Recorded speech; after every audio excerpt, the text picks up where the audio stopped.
जय श्री राम सभी सनातनी भाइयों को। दोस्तों आज हम बात करेंगे महाराष्ट्र की पॉलिटिक्स की। और दोस्तों जब महाराष्ट्र की पॉलिटिक्स की बात आती है तो महाराष्ट्र में अभी जो चाणक्य है वो है देवेंद्र फडणवीस जी। जिस तरीके से उन्होंने पूरा चुनाव प्रचार किया दोस्तों, एक से एक मैन मार्किंग की, और जिस तरीके से उनका कमबैक हुआ वो अपने आप में एक पॉलिटिकल लेसन था हर एक पॉलिटिकल पार्टी के लिए और हर एक कार्यकर्ताओं के लिए कि किस तरीके से पॉलिटिक्स लोकल लेवल तक खेली जाती है और किस तरीके से अपने विरोधियों को मात दी जाती है। तो दोस्तों अब हम बात करते हैं कि महाराष्ट्र में अचानक क्या हुआ। दोस्तों रिपब्लिक नेटवर्क जो है, रिपब्लिक मीडिया, उनकी एक रिपोर्ट आती है दोस्तों, उसमें ये कह रहे हैं रिपब्लिक बहुत जल्द हमें देखने को मिले कि शरद पवार की एनसीपी मर्ज कर सकती है अजीत दादा की एनसीपी के साथ में। और ऐसा उन्होंने क्यों कहा है उसके भी बहुत साइंस दिए, उसकी भी लॉजिक दी है। उसमें उन्होंने कहा है कि अभी हाल ही की घटनाक्रम हम अगर देखें तो जैसे सामना जो एडिटोरियल माउथ पीस है दोस्तों उद्धव ठाकरे की शिवसेना का, वो पहले देवेंद्र फडणवीस के बारे में कैसी कैसी बातें छपते थे, वो लोग क्रिटिक थे देवेंद्र फडणवीस की। और उसके बाद में हमने देखा कि किस तरीके से उनका भी यू टर्न आया और उन्होंने तारीफ में लिख दिया अभी कुछ दिन पहले अपने सामने एडिटोरियल टाइम्स में, अभिनंदन देवा भाव। क्यों? क्योंकि गढ़चिरौली बोल के एक जगह है दोस्तों, वहां पे एक नक्सलाइट एरिया है, वहां पे देवेंद्र फडणवीस ने न्यू ईयर में अपना समय बिताया उन नक्सलों के बीच में दोस्तों, नक्सल एरिया में, और वहां पे 11 नक्सलियों को सरेंडर करवाया जो कि डेडली नक्सली थे, और साथ ही साथ में वहां पे विकास के कार्यों के घोषणा भी कर दी दोस्तों। तो देवेंद्र फडणवीस जब से चीफ मिनिस्टर बने हैं दोस्तों, हम आए दिन कुछ न कुछ महाराष्ट्र की न्यूज सुनते रहते हैं डेवलपमेंट की, और पॉजिटिव न्यूज के वो आए दिन से डे वन से वो अपने काम पे लग चुके हैं। उनके हिसाब से दोस्तों जो उनके पार्टी के बीजेपी के तरफ से जो कुछ लोग बोलते हैं, वो लोग बोल रहे हैं कि जो 2.5 साल में पिछले उद्धव ठाकरे के टाइम में जो विकास नहीं हुआ था, स्टैंड स्टिल हो गया था दोस्तों, स्टॉल हो चुका था जो डेवलपमेंट का प्रोजेक्ट्स, वो सारे प्रोजेक्ट्स चालू हो चुके हैं धड़ल्ले से, फुल फ्लेजेड में हर जगह काम चल रहा है। तो जैसे ही सामने में उनके बारे में तारीफ छप के आई दोस्तों, संजय राउत ने खुद तारीफ की कि नहीं बहुत अच्छा काम किया है, हम सराहना करते हैं अगर महाराष्ट्र में कुछ पॉजिटिव अच्छे काम होते हैं तो। उसके नेक्स्ट दिन दोस्तों सुप्रिया सुले जी जो कि शरद पवार की डॉटर है, उन्होंने भी तारीफ कर दी। उन्होंने हंसते हंसते कहा कि महाराष्ट्र में अभी अगर एक्शन मोड में कोई दिख रहा है तो वो है देवेंद्र फडणवीस जी, उनके अलावा तो कोई दिख नहीं रहा है। मतलब उन्होंने भी तारीफ कर दी। तो ये अपने आप में एक इंडिकेशन करता है कि कुछ नेगेटिव नहीं बोल रहे ये लोग, और ना ही कुछ टाइम से वो नेगेटिव सिग्नल्स दे रहे हैं भाजपा को। उसके बाद में हमने देखा कि किस तरीके से शरद पवार जी खुद नरेंद्र मोदी जी से मिलने सेंटर में मिले थे। तो जब नरेंद्र मोदी जी से शरद पवार खुद मिलने गए थे दोस्तों, तभी से कयास लगाए जा रहे थे कि हो सकता है कि शरद पवार जी अब अजीत दादा के साथ में ज्वाइन कर ले, क्योंकि आने वाले 5 साल तक भाजपा की और एनडीए की मतलब गवर्नमेंट महाराष्ट्र पॉलिटिक्स में सेफ है, कोई हिला नहीं सकता। और शरद पवार जी की हो रही है उम्र। अब शरद पवार जी ये देख रहे हैं कि मैं मेरी बेटी को कैसे सेटल करूं और एक पॉलिटिकल मतलब उनको पॉलिटिकल जीवित रखूं। इस महाविकास आघाड़ी ने जो हाल किया है दोस्तों 10-20 सीट में, वैसे कुछ नहीं होगा।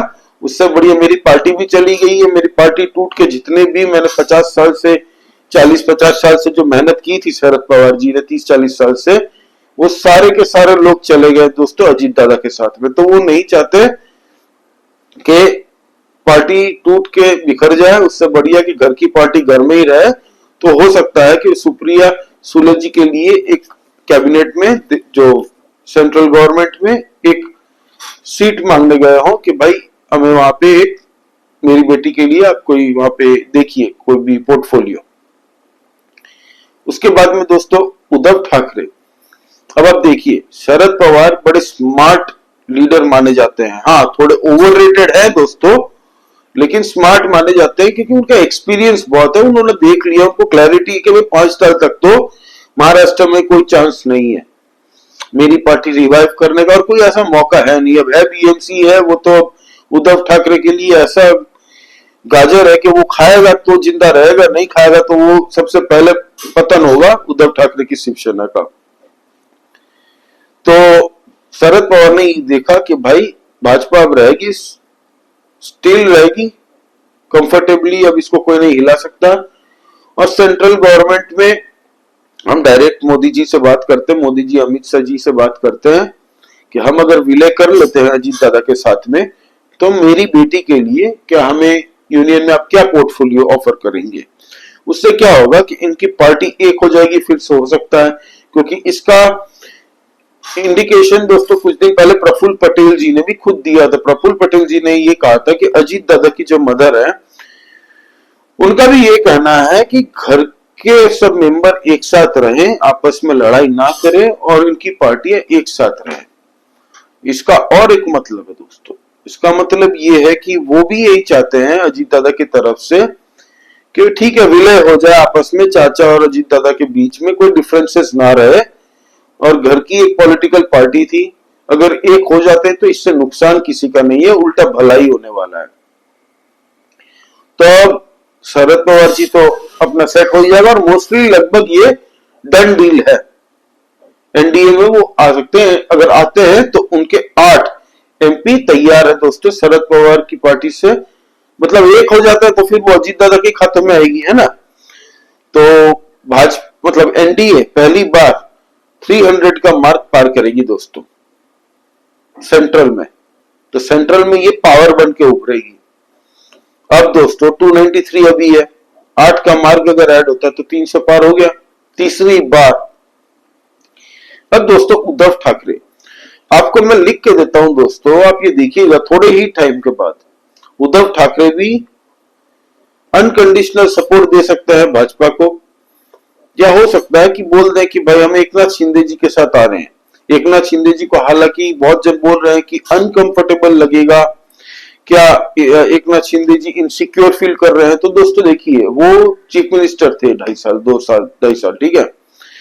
अब ये ऑब्वियस सी बात है, अगर चीफ मिनिस्टर के बाद में आपको डेप्यूटी चीफ मिनिस्टर बनाया जाता है तो थोड़ी कड़वी दवाई जब दी जाती है ना, थोड़ा टाइम लगता है कि डाइजेस्ट करने में, थोड़ा एडजस्ट करने में खुद को। देवेंद्र फडणवीस को भी एडजस्ट करने में टाइम लगा था भाई, लेकिन उन्होंने कड़वी घुट की दवाई पी थी उन्होंने भी। एक तरीके से भाजपा के लिए सही है कि वो बोलेंगे कि ठीक है भाई चलो, वो तो हाफवे मार्क के पास में पहुंच गए थे अपने खुद के बलबूते पे। तो अब एकनाथ शिंदे जी जो सतारा चले गए थे, जो एक मेंटली वो करने की टैक्टिस कर रहे थे, स्टंट मारने की कोशिश, तो वो थोड़ा कंट्रोल में आएगा। वैसे कुछ दिक्कत नहीं है एकनाथ शिंदे जी के साथ में, क्योंकि उनके कार्यकर्ता और भाजपा के कार्यकर्ता सब और वोटर भी उनको आइडियोलॉजिकली एक ही लगता है दोनों। तो हो सकता है उद्धव ठाकरे अनकंडीशनल सपोर्ट दे दे और बोल दे कि भाई ठीक है हमें भी हमारा पॉलिटिकल एग्जिस्टेंस बचाना है, तो भाजपा के साथ में ही चलना पड़ेगा। इस मोड़ पे लाके रख दिया देवेंद्र फडणवीस ने लोकल पॉलिटिक्स से और सेंट्रल गवर्नमेंट के अमित शाह जी से। अमित शाह जी, मेन चाणक्य और देवेंद्र भाव जो महाराष्ट्र में संभाल रहे हैं सारी राजनीति, इतनी खिचड़ियों के बाद में भी उन्होंने एक एक चीज मार्किंग करके रखी थी, क्योंकि अभी आने वाले हैं बीएमसी के चुनाव और उद्धव ठाकरे के लिए ये करो या मरो की स्थिति है, आखिरी जीने की या मरने की, ऐसा हाल है उनकी पार्टी के लिए। अब बीएमसी अगर हारती है, जो कि एकनाथ शिंदे और भाजपा तो फुल प्लेजेड तैयारी में है इस बार, उनका काम पहले से चालू हो गया था। उन्होंने जिस दिन रिजल्ट आया था देवेंद्र फडणवीस की, वो बातें मत भूलिएगा, उन्होंने कहा था जीत गए हैं मुबारक हो, सब पार्टी करो मौज करो, लेकिन बीएमसी के लिए काम पे लग जाओ। तो उद्धव ठाकरे की वहीं पे पानी यानी पीना, रात की नींद वहां पे खराब हो गई थी। तभी हमने देखा कि सामना में उनकी तारीफ की है देवेंद्र फडणवीस की। संजय राउत ने भी ये माना, जो कि रोज 10 बजे मीडिया के सामने आ जाते हैं ना। अभी कुछ दिन पहले उनको ऑफिस रूम में कंबल कुटाई हुई थी, ऐसा सोशल मीडिया और कुछ मीडिया ने छाप दिया था। अब पता नहीं कितना सच है कितना झूठ है, क्योंकि उद्धव ठाकरे के जितने एमपी और एमएलए है ना दोस्तों, उनका भी यही कहना है कि भाई हमने बहुत बड़ी गलती कर दी, या तो आप मर्ज कर लो एकनाथ शिंदे जी के साथ में या भाजपा के साथ कर लो। हम ये संजय राउत या आपकी अभी जो अपने यू टर्न लिया हिंदुत्व से पूरा कट के अपनी नई राजनीति बनाने की कोशिश की है कांग्रेस के साथ में मिलके, हमें इसमें नहीं रहना है। या फिर आप अकेले, आप संजय राउत और आदित्य ठाकरे के साथ तीनों आप रहिए, या फिर मर्ज कर लीजिए। इसीलिए हो सकता है कि उद्धव ठाकरे ने देखा कि नहीं भाई, बीएमसी का भी चुनाव है और मेरे लोग चले जाएंगे अगर मैं इनकी बात नहीं मानूंगा, तो उनको सपोर्ट करना पड़ेगा, वो करेंगे ही, आप लिख के ले लीजिए। इससे भाजपा के सेंट्रल में क्या होगा दोस्तों, उनके नंबर्स बढ़ेंगे। ये जो अभी कुछ आया दिन हमें हवा उड़ा के मजे लेता है ना लालू यादव जैसा पॉलिटिशियन के नीतीश कुमार आ जाएगा, और नीतीश कुमार जी भी हंसते हंसते बोलते हैं नहीं नहीं हम तो है अभी, तो ये टैक्टिस थोड़ी दिखानी बंद हो जाएगी। हालांकि चंद्रबाबू नायडू भी है, लेकिन चंद्रबाबू नायडू मुझे नहीं लगता कि वो कभी भी ऐसी स्टंटबाजी करेंगे। बहुत टाइम जेल में रहे दोस्तों, पूरी फैमिली को उनको टॉर्चर किया गया है। साथ में वो एक विकासवादी चीफ मिनिस्टर रहे हैं हमेशा, उनके साथ अलाइनमेंट मोदी जी का भी बहुत पर्सनल अच्छा है। प्लस वहां पे नरेंद्र मोदी जी का एक और फैक्टर है दोस्तों, वो है Pawan Kalyan ji. Pawan Kalyan ji is very visionary और focused and he talks about Sanatan narrative and development together. Sanatan के साथ वो कॉम्प्रोमाइज नहीं करना चाहता, और नरेंद्र मोदी जी के लिए उनके मन में बहुत प्यार है। तो उनकी फर्स्ट टाइम जो ये जीत के इतनी सारी सीट्स आए, तो I don't think that he is going to experiment with his party. और अभी चीफ मिनिस्टर जो है चंद्रबाबू नायडू जी, वो भी कोई एक्सपेरिमेंट नहीं करेंगे। ये आपको थोड़ी बहुत हवा दिखेगी बिहार के माध्यम से, क्योंकि बिहार में आने वाले टाइम में है चुनाव। तो अभी लालू यादव और उनके कुछ जर्नलिस्ट जो आजू बाजू के हैं, वो भी एक्टिव मोड में आके यही हवा फैला रहे हैं कि क्या नीतीश कुमार फिर से पलटी मारेंगे, और हमारे मीडिया भी कुकड़े लड़वाने में एक्सपर्ट है। तो अब थोड़ा वो टॉपिक शांत होगा, बिहार के लिए कोई डेवलपमेंट की बात होगी, तो बिहार की अलग बात करेंगे दोस्तों। उसकी ऑलरेडी मैंने वीडियो बना दी है ऑलरेडी, मैं फिर से बना दूंगा एक अच्छी वीडियो, कुछ भी अपडेट आते हैं तो। और फिलहाल वैसे भी एक दो अपडेट आ रहे हैं दोस्तों, उसके बारे में कल परसों तक हम वीडियो बना लेंगे उसकी। तो महाराष्ट्र में दोस्तों अभी ये स्थिति है कि सब शरद पवार जी अलाइन कर सकते हैं अजीत पवार जी के साथ में। थोड़े ही टाइम में देखिएगा उद्धव ठाकरे की शिवसेना भी इनके साथ मर्ज कर सकती है, महायुति के एकनाथ शिंदे जी या फिर भाजपा के साथ में डायरेक्टली। इनको सेंटर में हो तो यूनियन की एक सीट मिल सकती है, कैबिनेट में एक जगह मिल सकती है, सुप्रिया सुले जी को मिलेगी शायद उनकी पार्टी की तरफ से एनडीए में आने के लिए। तो ये अभी तक रिपब्लिक नेटवर्क मीडिया का कहना है। अब दोस्तों बीएमसी इलेक्शन भी बहुत जल्द होने वाले हैं, तो उसके लिए भी तैयारी भाजपा ने और एकनाथ शिंदे जी ने जिस तरीके से कर रखी है, इस बार आप लिख के रखिए कि वो भी अब उद्धव ठाकरे के हाथ से जाने वाला है। इसीलिए वो भी अब बेचैन है कि हम करें तो करें क्या, शायद इनके साथ जाना ही बेटर है, क्योंकि आने वाले 5 साल तक न तो उनकी पार्टी के लिए, ना उनके लिए, ना उनके संघ के लिए कुछ दिख रहा उनको। तो महा विकास अघाड़ी ऑलमोस्ट खत्म, डन डील है। इंडिया अलायंस की बात करें तो इंडिया अलायंस भी अब राहुल गांधी अकेले जी रह गए हैं वहां पे। अभी इलीगल बांग्लादेशी और रोहिंग्या का मुद्दा बहुत पकड़ रहा है दोस्तों महाराष्ट्र में, और बहुत सारे ऐसे लिंक्स पकड़े गए हैं, फर्जी रैकेट पकड़े जा रहे हैं जिसमें करोड़ों का हवाला रैकेट चल रहा है दोस्तों। और ये देश विरोधी ताकतों से कहीं वाया एनरूट होके आ रही है, अलग अलग देशों के माध्यम से, अलग अलग जगह से, फिर क्रिप्टो के माध्यम से फर्जी पासपोर्ट बनाए जा रहे हैं इलीगल बांग्लादेशी रोहिंग्या के। तो वो सारे डिपोर्टेशन कैंप भी वो धड़ल्ले से देवेंद्र फडणवीस जी क्रैकडाउन कर रहे हैं अपने, क्योंकि वही होम मिनिस्टर है दोस्तों, गृह मंत्रालय भी देवेंद्र फडणवीस जी ने अपने पास ही रखा है। तो ये दोस्तों अब तक की टोटल अपडेट थी, मैंने सोचा आप लोगों के साथ शेयर कर लूं।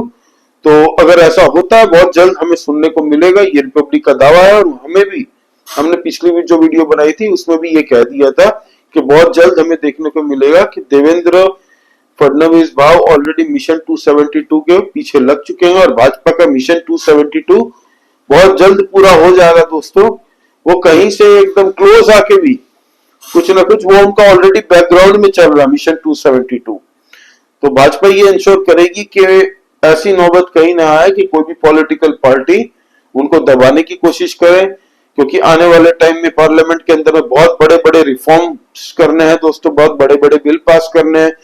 तो जितनी संख्या में उनको फेवर मिलेगा ये अच्छी बात है देश के लिए भी, और वो बिल ज्यादा इजीली पास हो जाएंगे। तो इसीलिए भाजपा 272 के पीछे लगी हुई है अपने दम पे मिशन। तो ये है अपडेट। दोस्तों आप लोग क्या कहना है इस बारे में प्लीज कमेंट करके बताइए, लाइक कीजिए इस वीडियो को, और दोस्तों प्लीज सब्सक्राइब करिए नया चैनल। हम लोग इंडिपेंडेंट पॉलिटिक्स, जो हमारे देश के अंदर की इंटरनल पॉलिटिक्स है, उसको डिस्कस करते रहते हैं दोस्तों। तो प्लीज सब्सक्राइब करिए। जय श्री राम सभी सनातनी भाइयों को। जय हिंद, वंदे मातरम।